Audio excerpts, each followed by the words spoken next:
अगर मैं देखूं कि पवित्र शास्त्र बाइबल में प्रकाशित वाक्य में एक वाक्य है, उसमें यह लिखा है कि वो मेमने के खिलाफ जंग लड़ेंगे, लेकिन वो कभी प्रबल नहीं हो सकते, क्योंकि वो मेमना नहीं बल्कि राजा है। वो जो सारी कायनात के ऊपर या एक पर्टिकुलर किंग्स डोमेन है ना, जिसको बोला जाए किंगडम, किंग्स डोमेन, यानी वो डोम का मतलब है राज, ऐसा राज्य जहां पर राजा राज्य करता है। बात पे पृथ्वी पर, किस बात पे? पृथ्वी पर। और एक कहां से कमांड दी जा रही है? आसमान से। यानी आसमान के राजा ने कमांड दी कि पृथ्वी के ऊपर अधिकार रखना है। तो अदन की वाटिका में कोई धर्म था नहीं।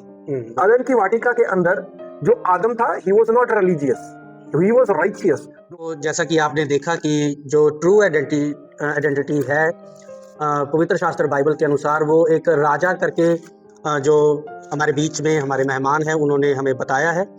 और एक और मेरे जहन में एक सवाल है पास्टर जी, जैसा कि अगर हमारा जो इसका टाइटल है वो राज्य है, तो मैं ये जानना चाहता हूँ, हमारे दर्शक भी ये जानना चाहते हैं कि परमेश्वर का जो राज्य है वो किस तरह से पृथ्वी पर और पृथ्वी के लोगों के ऊपर कार्य करता है। मैं चाहता हूँ आपको लास्ट में, जैसे हम बात कर रहे हैं राजा, राज्य और पवित्र प्रजा, बस आप एक काम कीजिए, हर एक काम जो है वो राजा के नाम से करना शुरू कर दीजिए।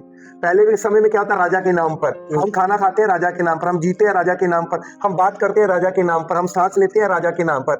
राजा जी यही चाहते हैं, यानी वो अधिकारी इस पृथ्वी के यही चाहते हैं कि हम लोग उन्हीं के अनुसार जीवन व्यतीत करें।